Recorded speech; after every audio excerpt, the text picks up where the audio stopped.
இன்றைக்கி இந்த வீடியோவில் ஜீரா ரைஸ் எப்படி பண்ணலாம் அப்படிங்கிறத பார்க்கலாம். இது ரொம்பவே சிம்பிளான ஹெல்த்தியான ரெசிபி. 3 பேர் சாப்பிட்ற மாதிரி 3 கப்பு ரைஸில் பண்ணியிருக்கோம்.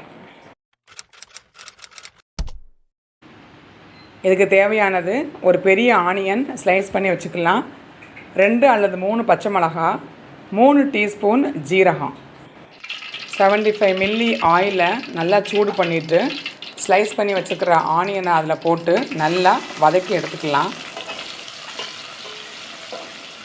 வெங்காயம் நல்லா வதங்கி ப்ரௌன் ஆன உடனே பே லீவ்ஸ் 2, க்ரீன் சில்லி 2, அதுக்கப்புறம் ஜீரகம் ஒரு 3 ஸ்பூன் எடுத்து வச்சுருக்கோம்.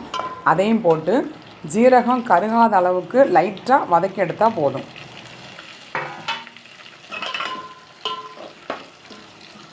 மூணு கப்பு ரைஸுக்கு 5.25 கப்பு வெந்நியை கொதிக்க வச்சுருக்கோம் பக்கத்தில்.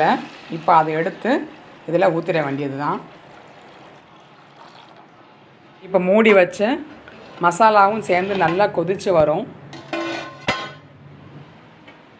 இப்போ ஒரு டேபிள் ஸ்பூன் உப்பு போட்டுட்டு நல்லா கலக்கி விட்டுட்டு ஊற வச்சுருக்கிற அரிசியை எடுத்து அதில் ஃபுல்லாக போட்டுற வேண்டியது தான்.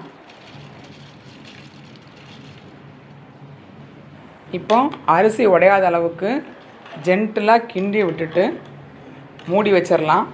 ஒரு 10 மினிட்ஸ் கழித்து பார்த்தோன்னா நல்லா தரன்னு கொதிச்சிருக்கும். இப்போ நம்ம சிம்மரில் போட்டு மூடி வச்சிட வேண்டியது தான்.